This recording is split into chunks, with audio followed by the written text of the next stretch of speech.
Hi, site-to-site VPN lab with two Cisco 800 series routers. Okay, to follow up our previous labs, you really liked and enjoyed the labs with the 800 series routers. So we're going to take it to the next level and try and set up a site-to-site VPN. There are two videos here that I'm going to do. So the first one is just basic setup, configuration of this site-to-site VPN according to this diagram, which I'm going to explain it to you in a sec. And second will be how to troubleshoot site-to-site VPNs. This is really tricky because well, a Cisco router will not give you a lot of tips what's wrong with your VPN. So I will show you how to practice that in your lab and learn a little more about debugs and things that you can apply in the real world. Okay, so now our network diagram. So we have two routers. Okay, generally speaking, this lab is pretty simple because I appreciate you're at home. And people ask me, can you use GNS3 for it or packet tracer? Yeah, sure you can. But the last thing you want to do is in GNS3 troubleshoot VPNs for 7 hours and realize it's GNS3 that has been the problem. Anyway, we have two Cisco 877 routers. Okay, I will use one wireless and one wired, but it doesn't really matter. Any 800 series router will do here. 877 and anything above. So our port, let me just label the port here. So this is port F0. Okay. This is port F0. Okay. So that is our one. Yeah. So this is our one. Yeah. The question is why there is no router here. Yeah. So there is no ISP. And there is a very good reason for that, and I'll show you in a sec why. So they're really directly connected, and for a site-to-site VPN, that's okay. It's not recommended if you want to try client's VPN, but site-to-site VPN, it's okay, and it is much easier when you start, and I'll show you why. I assume we have only one PC, okay, so one laptop. So we will connect this laptop to port from F1 to F3, it doesn't matter. And on the other router, we will create a loopback interface. Okay, thanks to that, we don't need a port active on our router. We could use a loopback interface here as well, but I want to show you how to do that with at least one PC connected. And again, there is a good reason for that. Okay, so that is our basic topology. So the first video I'll show you how to pre-configure these routers. I think on one of them we'll start from scratch, so we'll have to enable everything. Second is pre-configure, so it will be faster. And second video will focus on troubleshooting VPN. So I'll show you how to break it and then how to fix it. Okay. Right. So just to make sure, router 1 is 10.10.11.0. So this is router 2. So that will be router 2, which is our 877W. And to the first one, I should be able to telnet .1, and I am. That's good. But I prefer PuTTY. So 10.10.11.1. This is pre-configured, so it will be faster and easier for us. Of course, our favorite password, Cisco. Let me just change the font. I'm blind, so. Okay, so this is host name router 1. Okay. Just to show you, show IP interface brief excludes unassigned. Okay, as you can see, I have 10.10.11.1 show IP DHCP bindings, and my laptop is 10.10.11.11. Okay, so it's this side.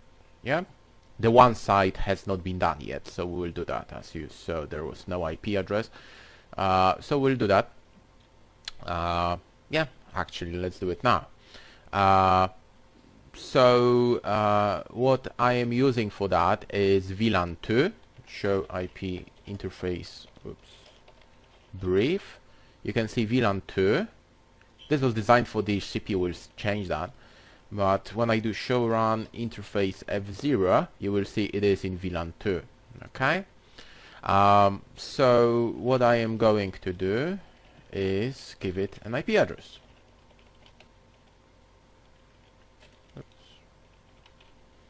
And it was, we are on router 1, so that is .1. Okay. As you can see here, we have native VLAN mismatch because this is probably in VLAN 1, this is in VLAN 2. It doesn't matter at this stage. Okay. So show IP interface brief. We have VLAN 2 11111. Okay, cool. Now this router, you will see there is nothing on it, and this is a wireless version, but we'll not use that anyway. So first of all, our LAN, we're not going to use our LAN, we'll use Loopback Interface, which is 10.10.12. Let's use .1. Okay. And our interface VLAN 2, which is our WAN connection. Yeah. 1.1.1.2 255.255.255.0.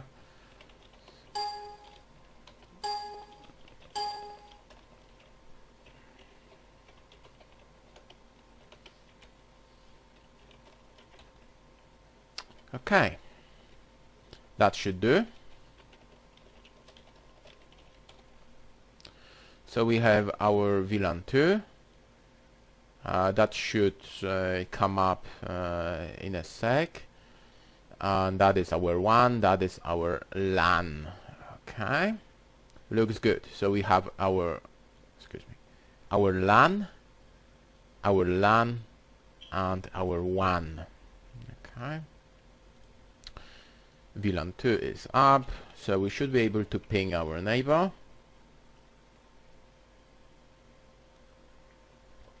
Good. Nice. Okay, so we have to enable NAT on it because there is no NAT, and I always recommend using NAT for VPNs because you have to do NAT exemption. So let's do it. Let's do interface VLAN 2 peanut outside.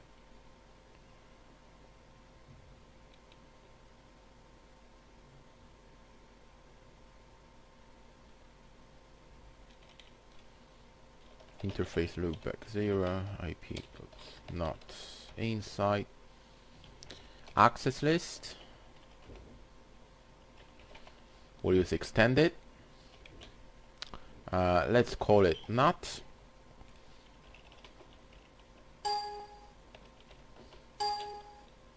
.10.10.12.0. Any. Okay. IP NAT site servers.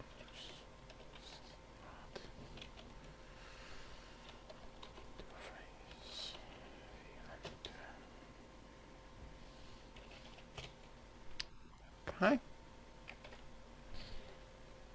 I know NAT is working on this one, and I can prove it to you, because if I go to CMD, so I am behind router 1. Let's give it a name, by the way. Host name router 2. Oops.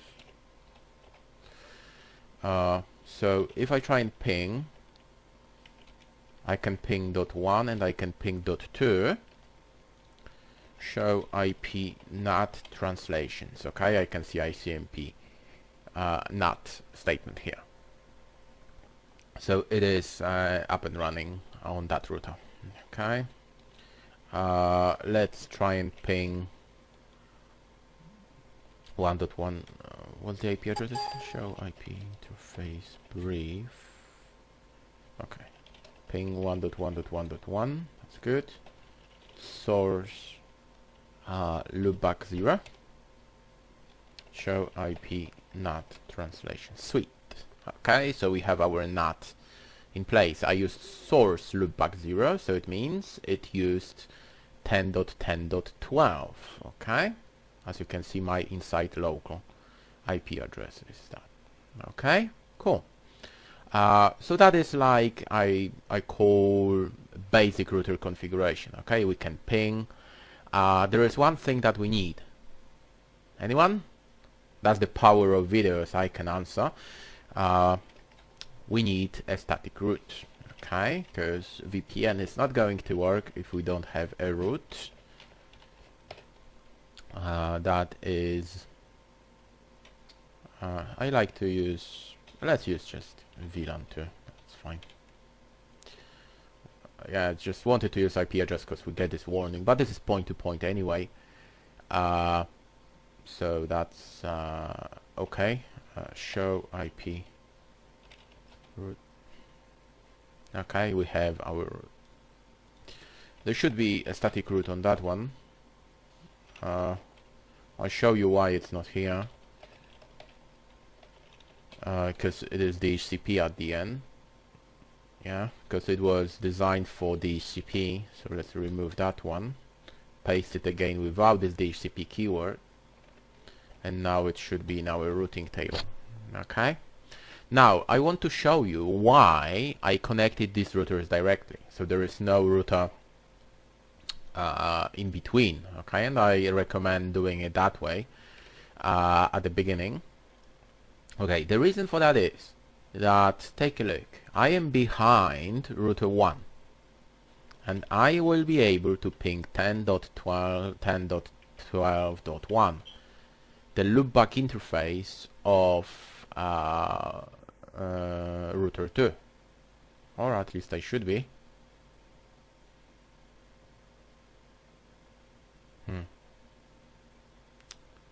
Okay, that's not good.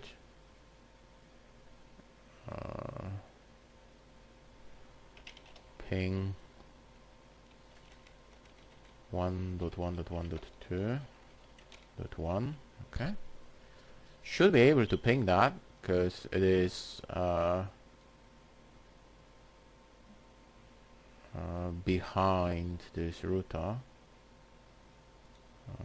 Weird IP config. I have my default gateway. Strange. Ping 10.10.12.1. Oh yeah. Yeah. Was it the right one? Okay, it is working. So as you can see, I can ping 10.10.12.1. So take a look. Without a side-to-side VPN, without a tunnel, I am able to ping from this place, all here. Okay. What we want to achieve, we want this traffic to be encrypted. So we want to create a side-to-side VPN here. Okay, and make sure you can ping. Okay, but this time we want to make it happen using IPSec. Okay, but the good thing is that we know routing is in place, NAT is working, everything is up and running. If you put a router here, okay, you have to do more health checks. Yeah, it is a good idea to do it if you're more advanced, because it makes more sense to have an ISP in between. But at the beginning, I like this one because it is much easier for you to understand and to see it. Good. So we have router 1, we have router 2. now it is time to enable IPSec.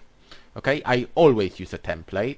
Okay, of course, if you're studying for a Cisco exam or whatever exam, Microsoft, you have to memorize all these things, and in the real world you will never do that. Yeah, you will use a template. We're going to use crypto maps, just the easiest and the oldest kind of site-to-site VPN, really. So there are three things we have to do. It's IPSec Phase 1. Oh, okay, here at this stage, just let me say, I assume you know what VPNs are about, what IPSec is all about, what is IPSec Phase 1, IPSec Phase 2, Diffie-Hellman, and so on. Yeah, so if you don't, please go back to your book, because this is a lab, not theory. So there are three steps to make it happen. So first of all, we have to create IPSec Phase 1. So a policy here to specify what we want to use to negotiate our tunnel. Okay, IPSec Phase 1. And of course we'll use a password of Cisco to authenticate. Then we are going to create IPSec Phase 2. Yeah, so a policy which is called in Cisco a transform set for IPSec Phase 2. And then we have to put it all together using a crypto map, which will be assigned under an interface, which is here wrong, it will be VLAN 2.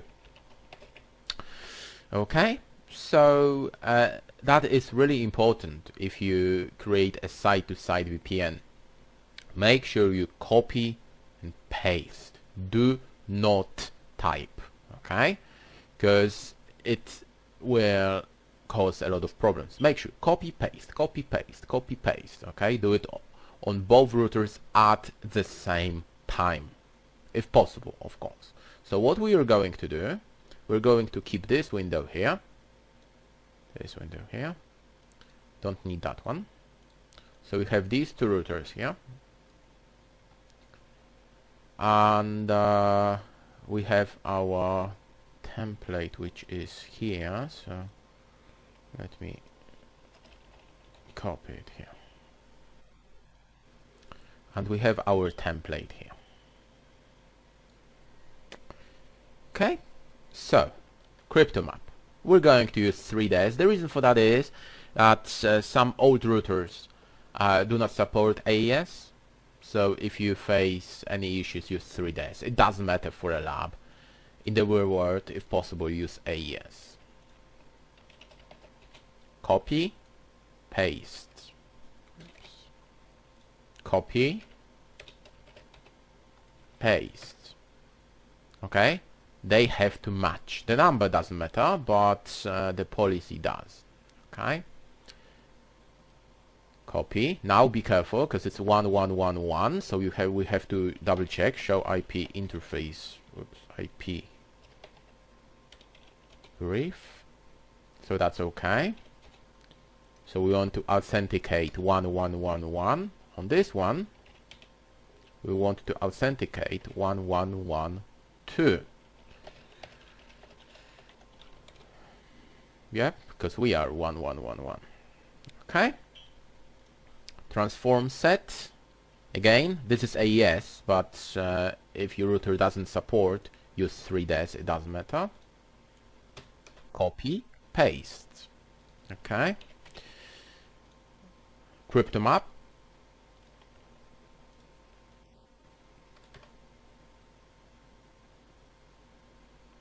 .2. Again. Exit. Okay, now access list, or sometimes Cisco call it interesting traffic. So it means what will be encrypted. And now we are going from this router to that router. So what will be our source? Will be 10.10.12. We are going to 10.10.11.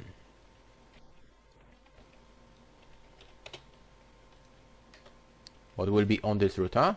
We are going from 10.10.11, and destination is 12. Okay, the last thing, is to apply this crypto map under our interface.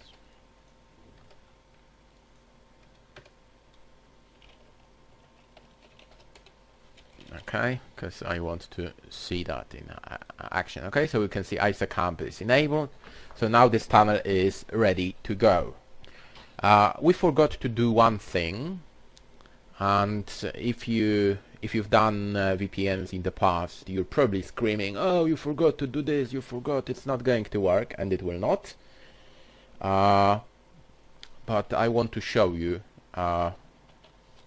what happens if you forget to do that. So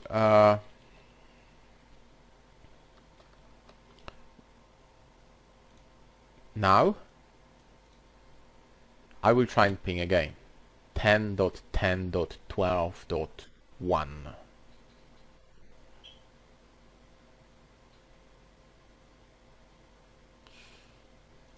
Okay, show crypto ISACamp SA, and take a look. Nothing.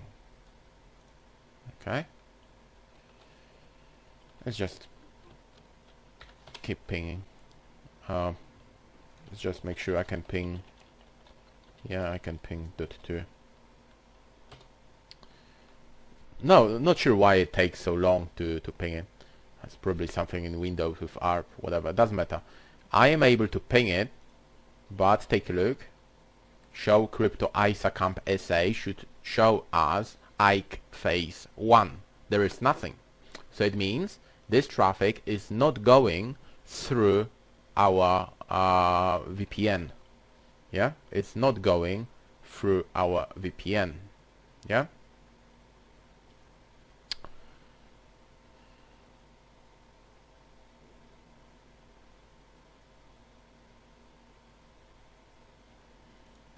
Take a look.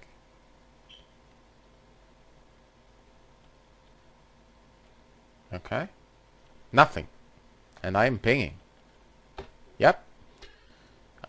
Show Accesslist. Take a look. There are no matches on our Accesslist for VPN. There are some matches for a NAT, and that's the reason. It is trying to NAT this traffic. Okay, so you have to exempt that. So it is this Accesslist. You have to do it on both routers. And line number 9, something that, take a look, it's line number 10, so I will use line number 9, and I will say deny IP. Where am I going from? I'm coming from, literally you can copy and paste this one, from 11 going to 12. It says do not NAT. Okay, do show Accesslist. It's the same here. Show run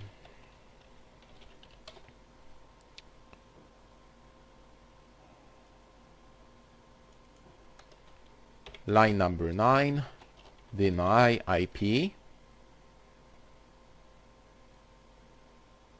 Here.